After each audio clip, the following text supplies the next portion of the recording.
I'm coming back to the start where you found me. I'm coming back to your heart. I surrender. Take me.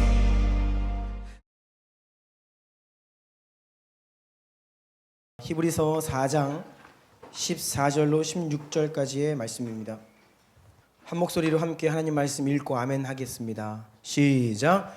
그러므로 우리에게 큰 대제사장이 계시니 승천하시니 곧 하나님의 아들 예수시라. 우리가 믿는 도리를 굳게 잡을지어다. 우리에게 있는 대제사장은 우리의 연약함을 동정하지 못하실 이가 아니요 모든 일에 우리와 똑같이 시험을 받으신 이로되 죄는 없으시니라. 그러므로 우리는 긍휼하심을 받고 때를 따라 돕는 은혜를 얻기 위하여 은혜의 보좌 앞에 담대히 나아갈 것이니라. 아멘. 아멘. 아멘. 자, 기도 한번 드리겠습니다. 존귀하신 주님, 감사드립니다. 우리를 택하시고 부르셔서 하나님의 자녀 삼아 주시고 예수 그리스도 대속의 십자가와 부활과 다시 오심의 그 약속을 믿게 하시니 감사드립니다. 우리 안에 찾아오셔서 우리를 살리시고 우리 안에 거하시며 동행하시는 그 한 가지 사실만으로 인하여도 우리가 무한 감사 올려드립니다. 하나님, 우리가 받은 이 복을 늘 기억하며 기쁨과 소망으로 살아가게 하옵소서. 하지만 세상이 악하고 우리의 심령과 육신도 연약하여서 때로 낙심하고 좌절되고 진리와 말씀을 잊고 살아갈 때가 있나이다. 이 시간 진리 말씀 앞에 엎드리고 또 그 말씀을 믿음으로 아멘하며 취하기를 원하오니 말씀 가운데 강력히 역사하여 주옵소서. 헛된 사상과 견고한 진들은 무너지게 하여 주시옵시고 오직 진리로 자유함과 소망 위에 굳건히 서게 하여 주옵소서. 우리의 인생과 영혼과 가정과 앞날 위에 이 말씀을 붙들고 실제로 누리며 살아가는 은혜를 허락하여 주옵소서.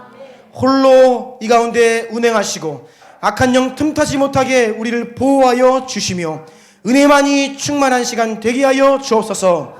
예수님의 이름으로 간절히 기도드리옵나이다. 아멘. 우리 주님 주변에 있는 분들 두세 분 정도 이렇게 인사합시다. 당신은 존귀한 하나님의 딸입니다. 아들입니다.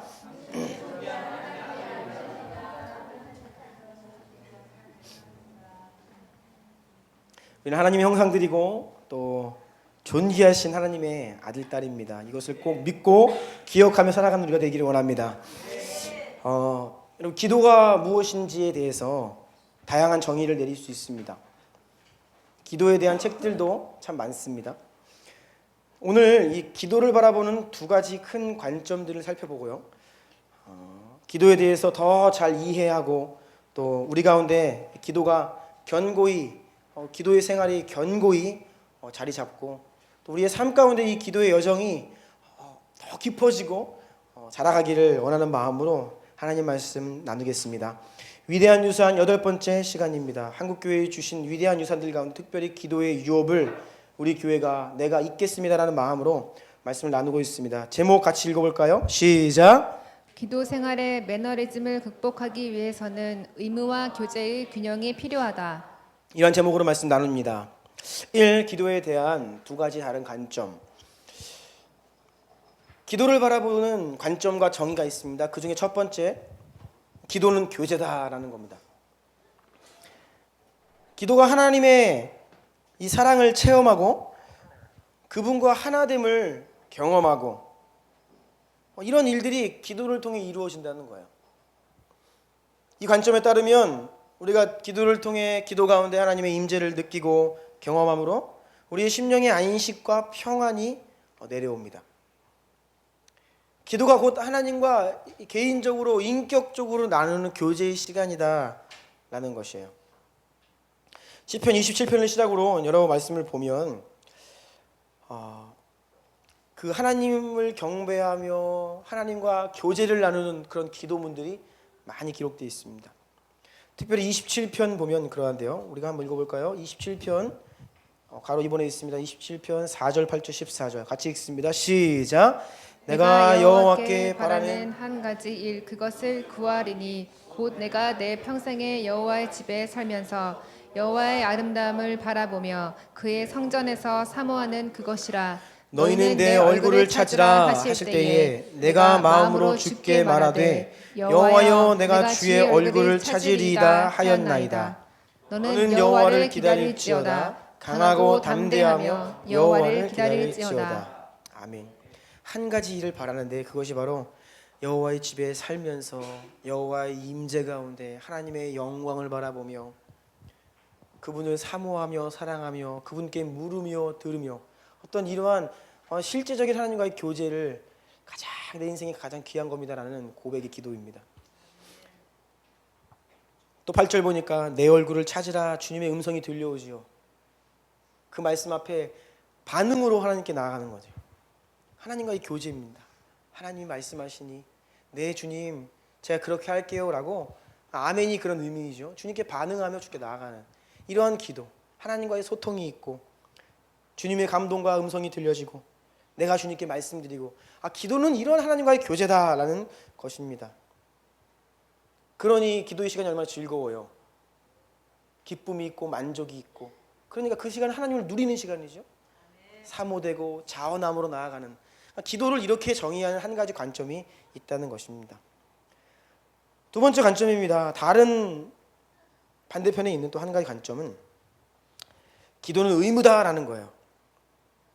하나님과의 교제나 평안 이런 것보다 이런 게 기도의 핵심이 아니다. 기도는 하나님 나라를 이 땅 가운데 실현하라는 하나님의 뜻이 이 땅에 이루어지기 위해서 우리가 해야 될 마땅한 의무다라는 것입니다. 또 이러한 입장에 서서 주장하시는 분들은 대개의 경우에 우리가 하나님을 인식하지 못한다는 거예요. 우리가 믿음으로는 고백하지만 하나님이 정말 나와 함께 하시고 보이지 않잖아요. 느껴지지 않다는 겁니다. 그래서 대개의 경우에 임재의 경험이나 그런 느낌 없이 하나님의 나라가 이 땅 가운데 실현되고 주의 뜻이 성취되기를 간절히 요청하는, 그러니까 이거는 고된 씨름인 거예요.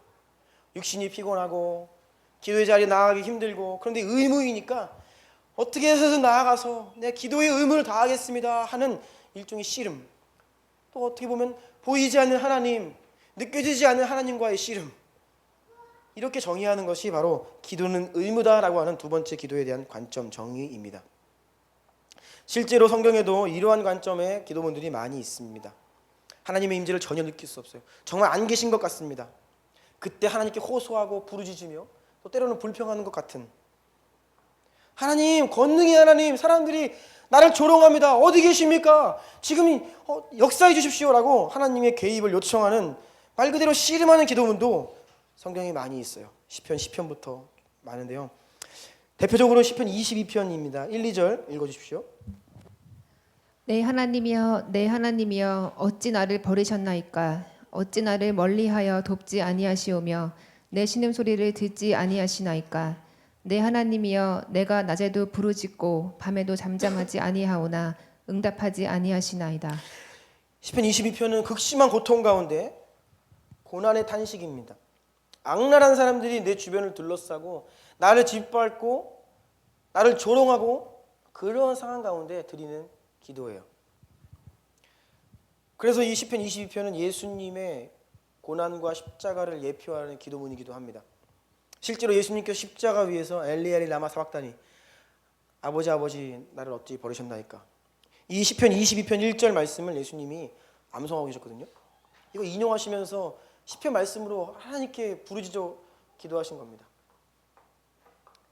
우리는 주로 십자가를 이야기할 때 예수님의 육체적인 고통에 집중할 때가 있지만, 사실 그것도 우리가 상상할 수 없는 어마어마한 고통이었겠지만 예수님의 더 큰 고통은 하늘문이 닫히고 영원전부터 성부, 성자, 성령 삼위 하나님이 온전한 코이노니아로 하나 되심으로 존재해 오셨는데 그 십자가 위에서 하늘문이 닫혔어요. 대답이 없으십니다. 버림받은 거예요, 사실은요. 그 순간 그때 예수님은 고통하면서 어찌 나를 버리십니까? 고통의 절규를 들으셨죠. 아무리 불러도 응답이 없습니다. 여러분, 십자가 위에서 하나님의 모습을 우리가 볼 수 있습니까? 결국 십자가에 달리신 예수님 그 모습을 보며 불과 일주일 전까지만 해도 호산나 다윗의 자손이여 환호하며 우리를 구원할 그리스도라고 외치던 그 수많은 군중들이 십자가에 달린 예수님 모습 보면 아, 하나님 아들 아니다, 메시아가 아니었구나, 다 등 돌린 거 아닙니까? 여러분, 십자가 위에서는 우리는 철저히 하나님의 모습을 볼 수 없어요. 예수님도 그 영혼이 다친 하늘을 바라보시면서 고통스러우셨을 겁니다. 바로 시편 22편의 기도가 그런 기도라는 거예요. 그래서 밑에 표에 보면요, 이런 두 가지, 기도는 하나님과의 교제다, 아니면 기도는 하나님께 간구하는 의무다, 이러한 이 두 가지의 상반된 관점이 있다는 겁니다. 하나 좀 정리해 놓은 거 좀 살펴볼게요. 첫 번째, 기도는 하나님과의 교제다라는 측면에서 쭉 보면요, 하나님과 인격적인 교제라는 겁니다. 두 번째 보면 기도를 만남으로 정의하고 있는 거예요. 하나님과의 만남으로. 기도할 수 있는 동력은, 이유는 친밀감입니다. 하나님과의 친해요. 친한 친구, 사랑하는 사람 보고 싶죠. 똑같이 하나님과의 교제가 이 친밀함의 동력이 되어서 주님 만나고 싶고 주님과 교제하고 싶고, 이러한 마음이 동력이 되어 기도의 자리에 나아간다는 겁니다. 이 친밀함이. 그리고 기도를 통해서 하나님을 알아가는 시간인 거예요. 그리고 기도의 시간은 하나님을 누리는 시간이죠. 기도의 결과, 하나님께서 기도 가운데 임재하시니까 내적인 평안과 기쁨을 얻게 되고요. 마지막으로 이 기도에 있어서 중요한 것은 깊은 기도라는 겁니다. 더 깊은 교제, 더 깊은 임재, 더 깊은 평안, 하나님의 음성을 듣는 것, 이것이 너무 중요하다. 이것이 첫 번째, 기도는 하나님과의 교제다라고 이야기하고 있는 어떤 그러한 조류에서 바라보고 그런 관점에서 보는 기도입니다. 기도는 하나님께 간구하는 것이다 라는 입장에서 한번 봅시다. 하나님의 뜻을 구하는 거의 기도다. 그러니까 기도를 의무로 정의하는 거예요. 기도의 동력은 뭡니까? 아까 교제라고 이야기하는 관점에서는 친밀감 때문에 기쁨으로, 사모함으로 기도의 자리에 나아가는, 이것이 동력이라고 했는데, 이 의무라고 바라보는 쪽에서는 믿음으로 나가는 거예요.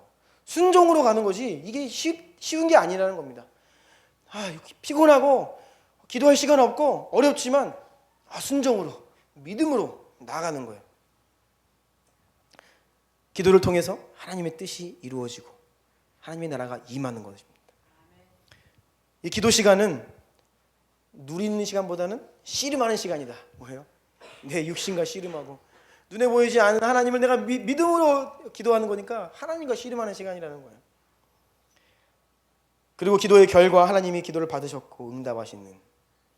그래서 이러한 의무의 관점에서 볼 때 중요한 것은 합당한 기도를 드리는 게 더 중요합니다. 어떻게 하면 보다 하나님의 뜻에 맞는, 하나님 나라의 공의에 합당한 기도, 그래서 말씀 기도, 이런 것들을 강조하게 되죠. 자, 이것이 이제 기도를 바라보는 두 가지 관점이라고 했습니다. 결론적으로 말씀드리자면 성경은 이 두 가지를 모두 이야기합니다. 이 두 가지가 다 있어야 됩니다. 우리가 균형적으로. 그런데 주로 교회들이나 신앙의 어떤 색깔들 보면 한쪽으로 치우쳐요. 한쪽으로 치우치면 반드시 문제가 생기거든요. 큰 2번입니다. 기도에 대한 양극단의 위험성입니다. 먼저 의무의 관점으로만 기도를 이해하면 다음과 같은 위험에 노출됩니다. A. 읽어볼까요? 시작. 하나님을 향해 열심히 구하기만 하는 일방통행 기도. 의무이고 말씀드리고 구하는 거다. 그냥 일방통행. 즉 내가 하나님께 열심히 기도하는 이것만 있는 기도가 돼버릴 수 있습니다. 여러분, 일방통행이 굉장히 문제가 많다는 것을 우리는 잘 알고 있죠. 지금 우리나라가 기도자가 일방통행을 많이 하다가 또 어려움을 당했습니다. 그렇죠? 여러분, 일방통행하는 사람이랑 만나서 교제해 보십시오. 즉 이 사람이 계속 나한테 얘기를 해요. 내가 말할 틈을 찾지 못하는 그런, 힘듭니다. 여러분, 한 2시간, 3시간 듣고 계셔보세요. 머리가 막 아프고. 때로는 여러분만 스스로만 얘기해도 문제입니다. 나만 얘기해도요, 그것도 일방통행이죠. 문제가 많은 겁니다. 하나님과의 관계에 있어서 일방통행은 문제가 많습니다. 나만 열심히 말씀드리는 기도, 뭔가 문제 있는 거죠. 그런데 우리가 여기서 오해하지 말아야 될 것은 꼭 하나님의 음성을 들어야만 이게 교제인가? 아닙니다. 여러분, 하나님의 음성만큼 이렇게 오해가 많은 것도 없는데, 제가 우리 스스로가 우리의 기도 생활이 일방통행인지 아니면 정말 하나님과 교제가 이루어지고 있는지를 점검해 볼 수 있는 한 가지 잣대가 있습니다. 그것은요, 여러분이 기도의 자리에 들어갈 때에, 또 기도의 자리에서 나올 때, 기도의 골방에 들어가고 나올 때의 모습이 바뀌는지, 이게 중요합니다. 내가 오늘 기도를 시작합니다. 기도를 마칠 때, 시작할 때와 마칠 때에 내 모습, 내 감정, 내 내면, 내 생각, 내 판단에 변화가 있는가? 요거 점검해 보면 내 기도가 일방통행인지 쌍방통행인지를 가늠해 볼 수 있습니다. 보통 일방통행형들은 기도의 자리에 들어가서 자기의 생각이 더 견고해지고 나옵니다. 물론 여러분, 우리의 생각이 진리 위에 서 있는 것은 흔들리면 안 되죠. 하지만 우리는 연약해서요, 많은 경우에 잘못 판단하고, 사단이 우리의 마음을 얼마나 거짓 메시지로 흔들고 실족하게 하고 낙심하게 하고 사람 미워하게 하고 오해하게 하고 다투게 하고 분열하게 하고, 이런 많은 문제들을 가지고 기도의 자리에 들어갔습니다. 나오는데 그게 그대로 있다. 일방통행이죠. 나 혼자 출창 말하고 나온 겁니다. 하나님이 뭐 음성이 아니라 그 기도 가운데 내가 주님과의 교통이 있으면요, 기도 가운데 내 마음이 부드러워지고 내 생각이 그렇게 하면 안 되겠구나, 내가 그 친구를 오해했구나, 내가 그렇게 하면 안 되는데, 미워하면 안 되는데, 이런 전환들이 기도 가운데 일어나야 되는 거예요. 이게 하나님이 우리 가운데 역사하시는 거거든요. 기도는 이렇게 쌍방통행이 되어야 한다는 겁니다. 자, 이렇게 목사님들 만나보면요, 교회의 분란과 어려움 때문에 호소하는 분들이 간혹 계십니다. 그런데 적지 않은 분들의 공통된 의견은 뭐냐? 교회에서 분열을 조장하고 문제를 일으키는 그 장본인들 핵심에 있는 분들 보면 주로 훈련 다 받고 제자 훈련 수료하고 새벽기도 나오고, 이런 분들이 보통 문제의 중심에 있다는 거예요. 이 아이러니죠. 왜 그럴까요, 여러분? 일방통행용 기도 생활은요, 내 견고한 육신과 자아가 더 강해집니다. 이거 굉장히 감당하기 힘든 유형입니다.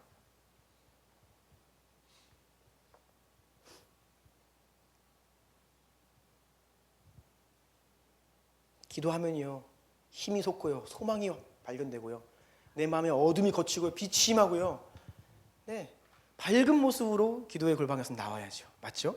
아멘이세요? 네. 그것이 없다면 내가 지금 일방통행 기도하고 있다, 여기에 치우칠 수 있다는 겁니다.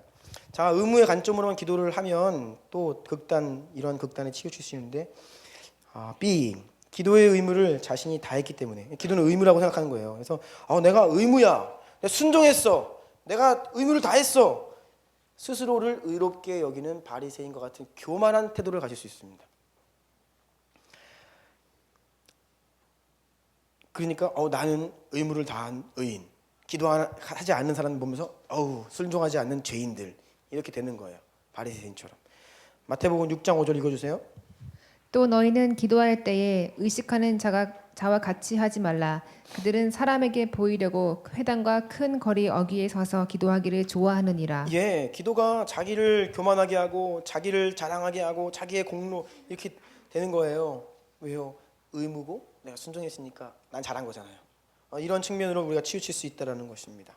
기도가 자기 자랑이 되고 교만한 태도를 조장하는 것이 되어서는 안 되겠죠.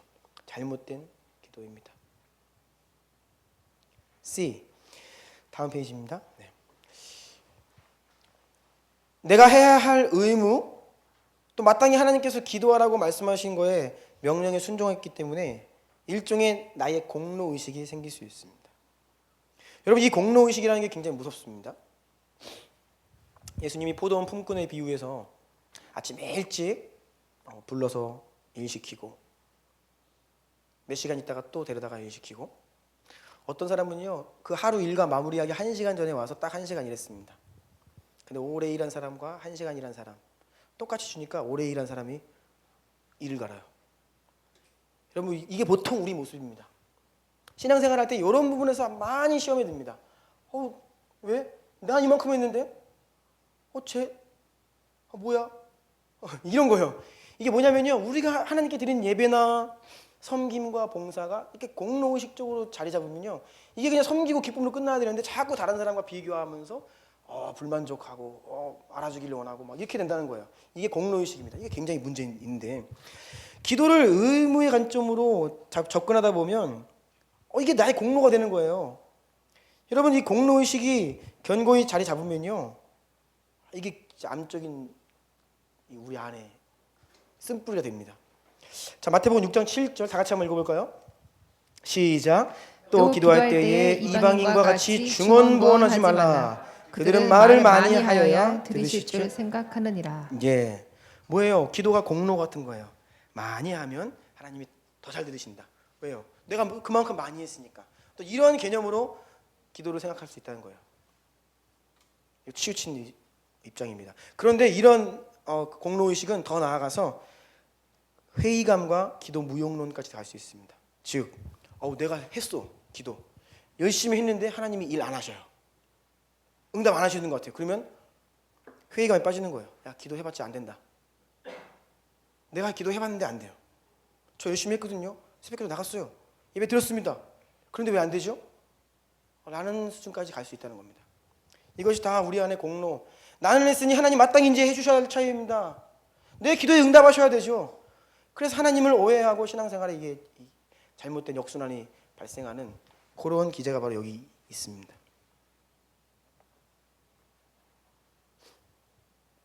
D. 기도를 의무로 생각하는 간구의 측면에 치우치면 하나님께로부터 받고자 하는 것에 집중하는 기복신앙으로 흐르게 됩니다. 기도는 무언가를 이루는 통로예요. 하나님의 뜻을 이루고 하나님 나라를 실현하는 통로 맞는데, 더 나아가서 나의 뜻, 내가 구하는 것을 이루는 통로 치우치면요, 주로 기도가 이제 주시옵소서, 주시옵소서 이거 위주로 가는 겁니다. 주시옵소서, 주시옵소서. 저도 많이 하거든요. 그런데 계속 달라고만 하는 거예요. 원하는 것 투성인 기도가 되는 겁니다. 그리고 그거 받는 거에 관심이 있는 기도를 하는 거예요. 마태복음 6장 8절부터 한번 읽어주십시오. 그러므로 그들을 본받지 말라. 구하기 전에 너희에게 있어야 할 것을 하나님 너희 아버지께서 아시느니라. 그러므로 염려하여 이르기를 무엇을 먹을까, 무엇을 마실까, 무엇을 입을까 하지 말라. 이는 다 이방인들이 구하는 것이라. 너희 하늘 아버지께서 이 모든 것이 너에게 있어야 할 줄을 아시느니라. 아멘. 우리가 여러분 마땅히 구할 것을 구합니다. 연약하고 필요하고 부족한 것을 구합니다. 그것이 잘못된 것은 아니에요. 그런데 우리가 구할 때에 마치 하나님이 인색한 아버지에게 우리가 쫄라서 기도를 많이 해서 그것을 취하는 개념으로 기도를 할 때가 은근히 있어요. 저도 제 모습을 살펴보면 그럴 때가 있다는 겁니다. 여러분, 하나님은요, 좋은 것을 너무 주기를 원하시는 분입니다. 아멘이세요? 우리가 지금 마땅히 무언가를 합당한 것을 구하고 있다면 하나님은 그것을 우리가 구하는 것보다 더 주기를 원하시는 분이에요. 우리가 뭐 많이 기도하고 힘있게 기도하고 능력으로 기도해서 그걸 취하는 어떤 그런 차원이 아니라는 겁니다. 이미 하나님이 그거 다 알고 계시는 거예요. 그런데 주시옵소서, 주시옵소서 하는 기복주의 신앙으로 우리가 흐를 수 있다라는 겁니다. 알파벳 E. 결국 기쁨이 없이 이제 의무로 한다고 했습니다. 이런 측면에서 순종으로 육신을 부인하면서 씨름하면서 막 고되게 기도를 드리는 거예요. 그러면서 이제 기도에 기쁨이 없으니까 반복되는 패턴의 기도가 형식주의로 흐르고 매너리즘에 빠지게 됩니다. 여러분, 이것은 기도뿐이 아닙니다. 우리의 신앙생활 전반이 마찬가지입니다. 우리가 봉사를 하든 교회 나와 예배를 드리든 이 가운데 우리가 하나님과의 실질적인 만남과 교제와 기쁨과 평안, 만족의 열매를 얻지 못하면 이것은 1주, 2주, 한 달, 1년 되면요, 형식주의로 흐릅니다. 그럼 매너리즘에 빠져요. 여러분, 영광스러운 예배를 드리고 예배를 인도하면서도 매너리즘에 빠진다는 거예요. 왜요? 그 가운데 하나님과의 실질적인 그 교통과 만족이 없을 때예요. 기도도 마찬가지입니다. 그저 의무로 순종으로 하는 거 한계 있죠. 반드시 매너리즘에 빠집니다. 지칩니다. 번아웃 됩니다. 자, 가로 2번입니다. 교제의 측면으로 이제 반대편이죠. 교제의 측면으로만 기도를 바라보는 이 극단의 이제 위험성에 대해서 또 반대편에 있는 위험입니다. 한번 볼까요?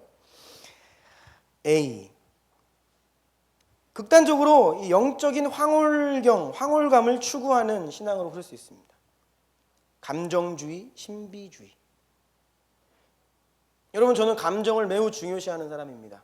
어떻게 우리가 영광스러운 주님을 섬기고 온 세상을 창조하시고 다스리시고 운행하시는 그 위대하신 하나님 앞에 예배드리는데 그분을 향한 경외감, 와우 하는 이런 감정적인 감격, 또 우리한테 이루어 놓으신 그 십자가의 놀라운 사실 앞에 어떻게 우리가 정말 기쁨으로 반응하지 않을 수 있어요?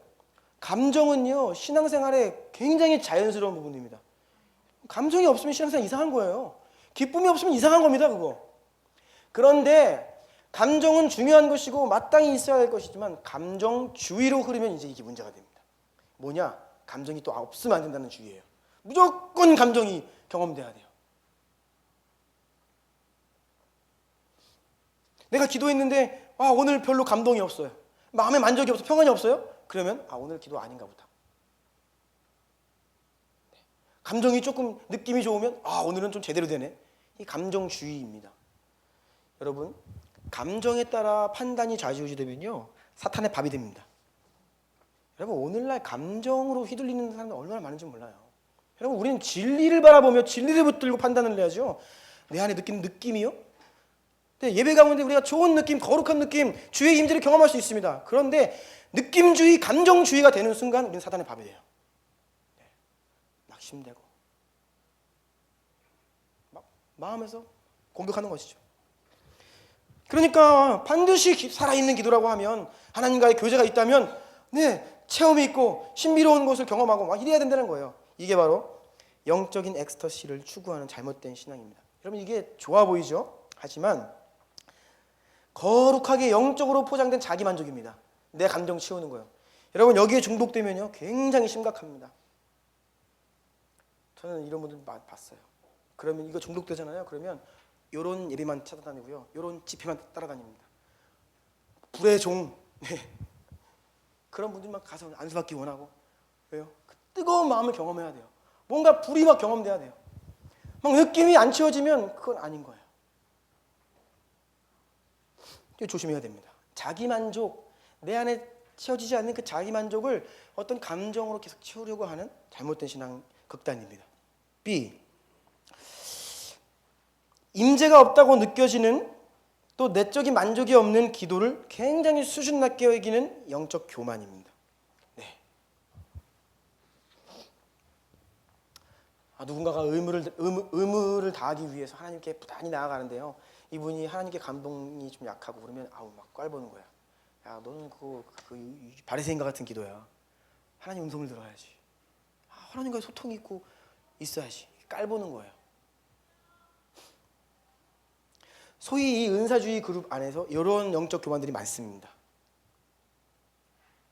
우리 스타일이 아니라 전통적인 예배 스타일 들이면 영적으로 좀 낮은 그룹들. 기도할 때 자유롭게 하나님을 예배하고 방언도 하고 막 그래야지. 틀에 박힌 기도하면 저기 조금 수준이 낮다. 이렇게 보는 것들이 소위 성령 사역하는 은사주의 그룹 교회들에게 많이 있어요.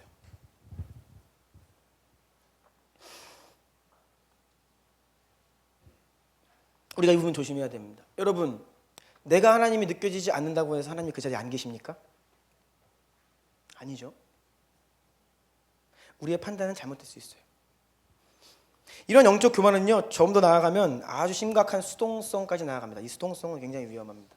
이게 뭐냐면요, 즉 무슨 일을 할 때 하나님의 감동과 음성을 듣고 하겠다는 거예요. 되게 좋아 보이죠? 양은 목자의 음성을 듣는다. 그래서 나도 하나님의 음성을 듣고 하나님의 감동을 따라 모든 일을 하나님의 뜻을 따라 하겠다라는 마음으로 주님의 어떠한 음성을 구하는 거예요.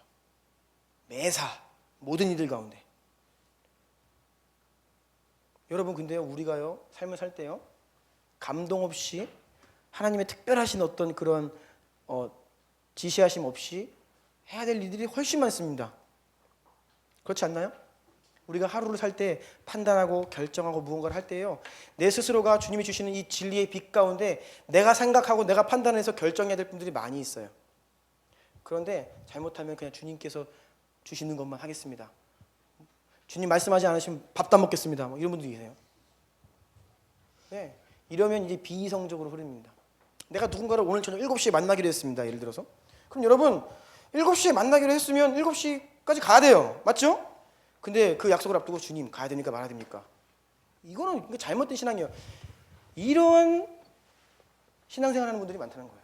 주님이 진리의 빛 가운데 이미 우리에게 다 알려주셨고 우리가 판단하고 나아가야 될 많은 영역들 가운데 하나님의 음성을 구하고 있는 거예요. 그럼 잘못됩니다. 이게 수동성이에요. 거룩한 것을 가장한 수동성. C. 결국 이 기도가 하나님과의 만남과 임재와 교제가 중요한 포인트이기 때문에 하나님 나라와 의를 위한 기도에 인색하게 됩니다.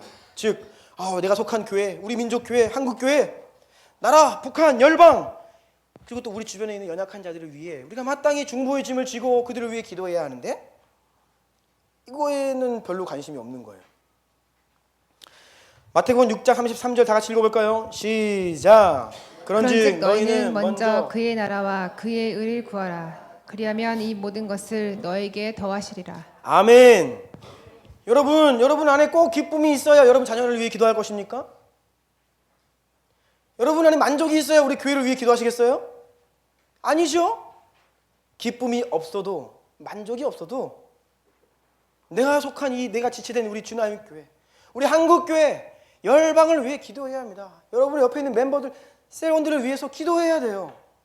힘든 일입니다. 여러분 중보 기도가 마냥 좋은 일인지 아십니까? 고통스러울 수 있어요. 변하지 않고 하나님 역사하지 않으시는 것 같고 내 기도가 무의미해 보일 때가 있습니다.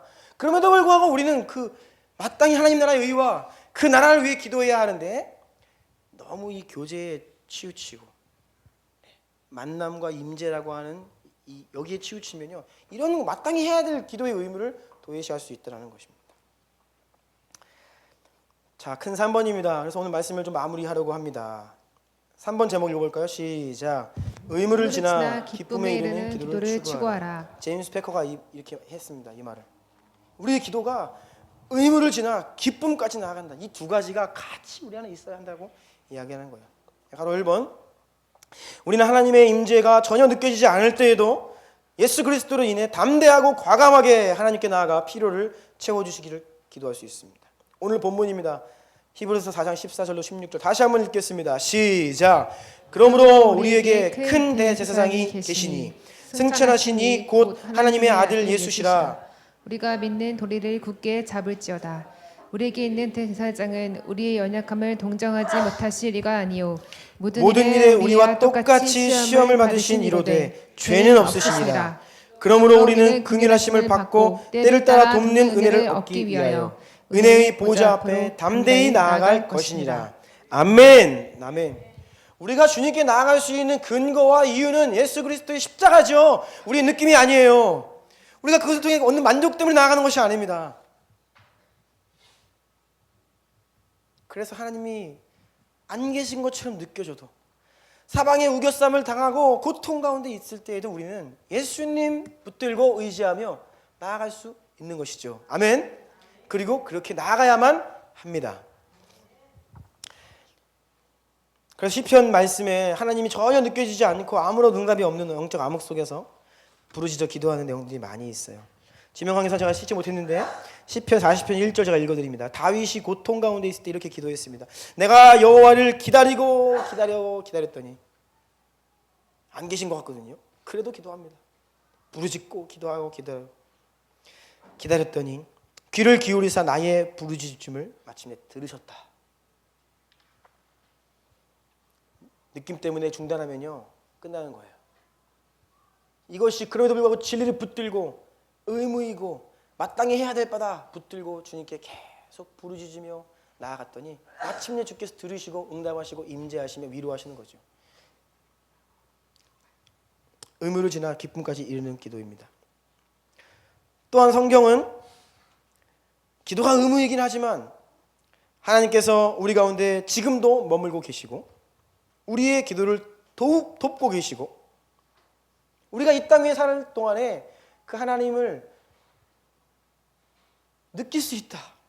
경험할 수 있다. 그 영광을 영적인 눈으로 볼 수 있다라고 분명히 말하고 있습니다. 고린도후서 3장 18절 다 같이 읽을게요. 시작.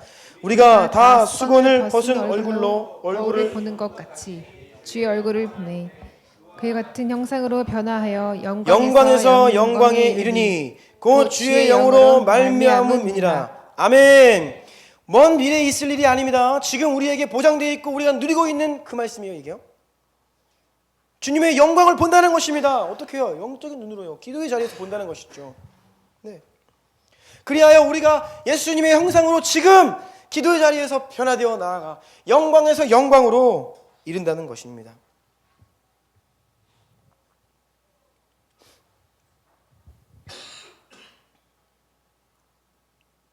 그래서 이러한 기도의 회복이 있기를 축복합니다. 기도가 의무이기도 하고 육신과의 씨름이기도 하고 너무 고된 일이기도 합니다. 하지만 내가 그 자리에 견고히 나아가고 붙들 때에 믿음으로 순종함으로 나아갈 때 결국 주께서 임재하시고 영광을 보이시고 역사하시는 것을 경험하는 이 자리까지 우리가 나아가야 한다는 것이지요. 그런데 여러분, 하나님께 누리는 이 임재와 기쁨과 만족이 그냥 하나님이 주시면 얻는 그런 수동적인 차원이 아닙니다. 그런 부분도 있죠. 예배 가운데 주님이 기름 부으시고 운행하시면요, 막 회중 가운데 기도가 터지고 탄식이 터지고 기쁨이 터지고. 그런데 동시에 또 우리가 아무리 어려움 가운데 있을 때에도 여러분, 진리를 믿음으로 선포하고 진리를 우리 심령이 견고히 붙들면 그 심령 가운데 기쁨이 임합니다. 여러분, 우리가 이 신앙을 가져야 돼요. 우리가 어두움이 나를 몰려오고 나를 무너뜨리려 할 때에 여러분 어떻게 해요? 보통 당하십니까? 계속 그냥 흑암의 깊은 곳을 찾게 내려가십니까? 우리에게는요, 그 영적인 전환을 그 분위기를 전환시킬 수 있는 키가 있어요. 그것이 바로 진리를 입으로 선언하고 선포하는 것입니다. 예수님이 나에게 행하신 일들을 믿음으로 고백하는 거예요.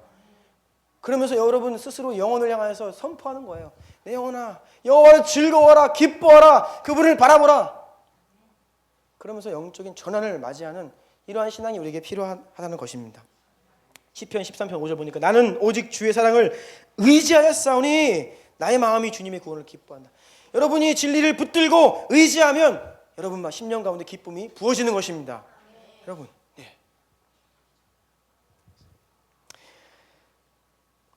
가로 3번입니다. 인간의 제일 되는 목적이 무엇이냐라는 질문에 웨스트민스터 소요리 문답 첫 번째 질문이죠. 뭡니까? 사람의 제일 되는 목적은 하나님께 영광을 돌리고 하나님을 영화롭게 하고 영원히 그분을 즐거워하는 것입니다. 여러분, 이 대답에 우리의 존재의 이유와 목적에 기도의 이 의무와 교제가 다 들어가 있어요. 첫 번째, 우리의 목적이 뭐라고요? 하나님께 영광을 돌리는 삶이죠. 여러분, 기도 가운데 하나님이 영광 받으신다는 거 아십니까? 여러분이 의무로 순종으로 기도의 자리에 나아가면 하나님이 영광 받으십니다. 요한복음 14장 13절 읽어보겠습니다. 시작. 너희가 내 이름으로 무엇을 구하든지 내가 행하리니 이는 아버지로 하여금 아들로 말미암아 영광을 받으시게 하려 함이라. 우리가 예수님의 이름으로 무엇을 구하여 하나님이 그것을 들으시고 일하실 때에 하나님께 영광이 된다고요. 여러분, 이것이 이러한 하나님께 영광을 돌리는 것이 우리 인생의 이유, 존재의 목적이라는 것입니다. 의무로 나아가는 거예요. 기도의 자리로 하나님께 영광을 돌리는 존재적 부르심을 성취하는 길이죠. 또한 동시에 영원토록 그분을 즐거워하는 것이다라고 했습니다. 기도 가운데 주님의 영광 보고 임재를 경험하며 주님을 기뻐하고 즐거워하는 그러한 참된 만족의 생활도 우리의 부르심입니다. 존재의 이유이죠. 이 두 가지가 바로 우리 기도 가운데 다 들어있다는 것입니다. 한쪽으로 치우치지 않기를 축복합니다. 네. 가로 4번 다시 읽겠습니다. 시작. 기도는 평생 동안 의무를 지나 기쁨에 이르는 길을 찾는 영적인 여정이다. 아멘. 같이 한번 기도하겠습니다.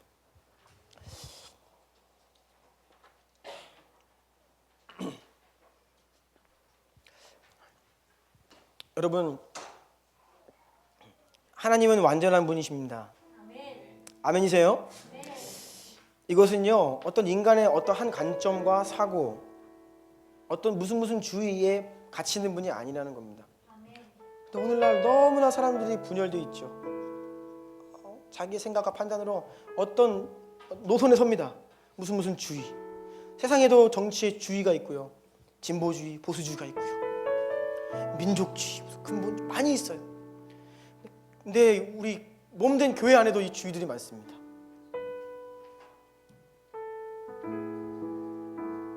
칼빈주의, 웨슬리주의.